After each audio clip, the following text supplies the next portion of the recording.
नमस्कार बच्चों, स्वागत है आप सभी को व्योम अकेडमी चैनल पर। मैं रोहित रमाकर।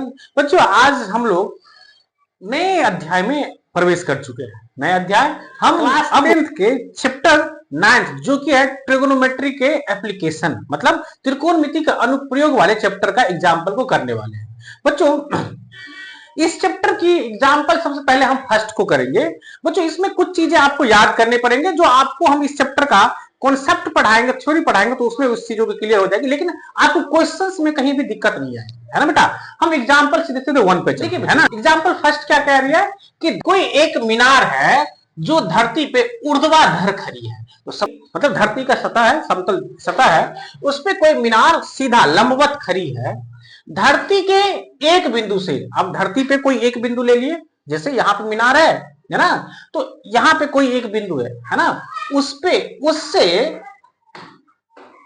जो कि मीनार की पाद बिंदु है, मीनार की पाद बिंदु जहां पे मीनार खड़ी है, मीनार जहां पे खड़ी है उसके उस बिंदु को हम कहते हैं पाद बिंदु। तो पाद बिंदु से 15 मीटर की दूरी पर का उन्नयन कोण 60 डिग्री है। तो मीनार की ऊंचाई ज्ञात करें, है ना, मीनार की ऊंचाई ज्ञात करें। देखिए, पहले सबसे पहले इसको डायग्राम बनाइए। इसका डायग्राम क्या कहता है कि धरती पर एक मीनार ऊर्ध्वाधर खड़ी है, धरती पृथ्वी समतल है, उस पे एक कोई मीनार ये खड़ी है, ये रहा एक मीनार खड़ी है, ठीक। अब ये हो गया बेटा मीनार, ये हो गया मीनार, है ना। अब धरती के एक बिंदु, जैसे यहाँ पे धरती के एक बिंदु, एक ये बिंदु पे ये मीनार खड़ी है, तो उसी में कहीं पे भी, चाहे इधर मान लीजिए इधर मान लीजिए, तो धरती इसी सामने सामने एक क्या है बेटा, तो एक कोई अन्य बिंदु है जो मीनार की पाद बिंदु से 15 मीटर की दूरी पे है। तो ये इस बिंदु को कहते हैं बेटा पाद बिंदु, मीनार की पाद बिंदु। पाद बिंदु बच्चों जहां तो मीनार खड़ी होती है वो पाद बिंदु है। तो इससे ये बिंदु की दूरी कितना है, तो आप कहोगे भैया 15 मीटर की दूरी है। तो जी हाँ, यहां से यहां तक की दूरी 15 मीटर की है। अब कह रहा है कि यहां से शिखर, इस बिंदु से, ये जो बिंदु है यहां से इस मीनार के शिखर, शिखर मतलब सबसे टॉप पे, इसका जो उन्नयन कोण, उन्नयन कोण क्या होता है, यहां से अगर इस मीनार को आप देखिएगा तो आपकी ये जो आंख के सामने से जो एक रेखा गुजरेगी उसे हम कहते हैं क्षैतिज रेखा। क्षैतिज रेखा, आंख के सामने सामने से जो रेखा गुजरेगी उसे हम कहते हैं क्षैतिज रेखा। लेकिन यहां से अगर आप ऊपर देखिएगा तो ये होता है आप क्षैतिज रेखा, और इस रेखा को कहते हैं दृष्टि रेखा। क्या कहते हैं, दृष्टि रेखा। अब इस दोनों के बीच में एक कोण बनता है, इस क्षैतिज रेखा और दृष्टि रेखा के बीच में ये कोण बनता है जिसे हम कहते हैं उन्नयन कोण। यही कोण दे रखा है बेटा 60 डिग्री। ये कितना दे रखा है, 60 डिग्री दे रखा है। तो और कह रहा है ये मीनार की ऊंचाई ज्ञात कीजिए। तो सबसे पहले इसका नामकरण कर दीजिए ए बी सी, है ना बेटा।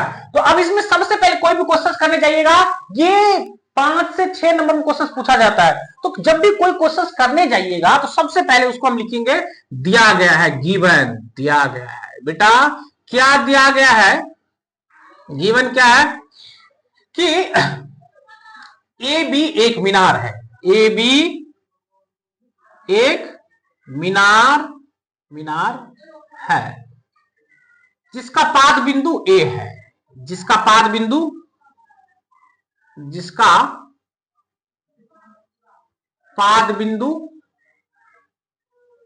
ए है ना, जहां पे वो खड़ी होती है। ए बी मीनार कहां पे खड़ी है, ए बिंदु पे खड़ी है, तो ये इसका पाद बिंदु।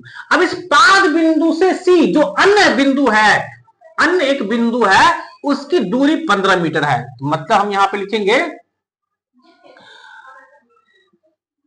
ए से अन्य बिंदु सी की दूरी कितना है बेटा, 15 मीटर लिख दिए। अब यहां पे उन्नयन कोण दे रखा है, उन्नयन कोण समझ में आ गया ना कि क्या होता है उन्नयन कोण। उन्नयन कोण दे रखा है बाबू 60 डिग्री। अच्छा, तो आपको कह रहा है कि मीनार की ऊंचाई ज्ञात करिए। तो अब आप जिस ट्रायंगल में जा रहे हो, ट्रायंगल कौन सा बन रहा है भैया, एबीसी। तो आपको लिखना पड़ेगा, ये चीज लिखने के बाद आप लिखिए त्रिभुज ए बी सी में। अच्छा, ए बी सी क्या बेटा। अब एक चीज मुझे बताओ कि इस एंगल के लिए ये क्या हो जाएगी। तो भैया आपने ट्रिग्नोमेट्री में पढ़ा है कि एंगल के सामने वाला तो होता है बेटा पी। जी हाँ, मतलब ये लंब है। और इस 90, यहां तो 90 डिग्री बन रही है, इस 90 डिग्री के सामने वाले होता है एच। जी हाँ एच, और ये होता है बेटा बी। जी हाँ, तो अब आपको देखो कि भैया हमको पी निकालने के लिए कह रहा है। तो जी हाँ, तो पी और बी आप किस ट्रिगोनोमेट्रिक रेशियो का हिस्सा है जिसमें पी और बी आता है। तो आपको याद नहीं है, तो फिर से एक चार्ट बनाइए, जल्दी से चार्ट बना लीजिए, है ना।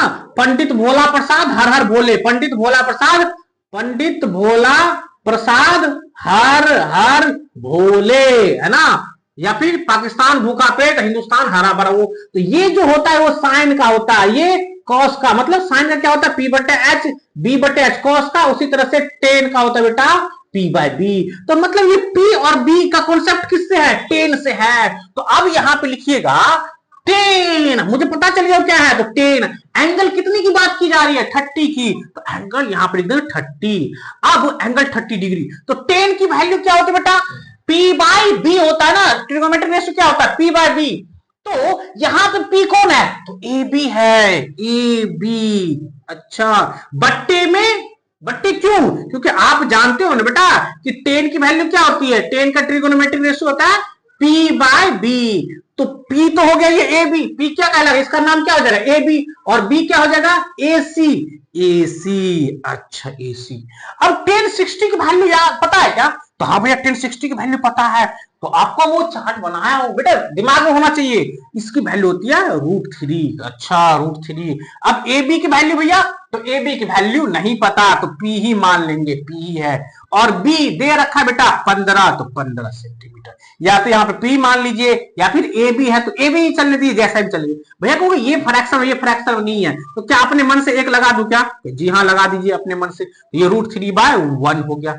भैया ये दोनों अब क्या है, फ्रैक्शन में करेंगे तो भैया सॉल्व ऐसे करो, इन दोनों को क्रॉस मल्टीपल कर दो। तो अच्छा क्रॉस मल्टीपल करो, लिख भी देना है कि यहाँ पे हम कर रहे हैं क्रॉस मल्टीपल।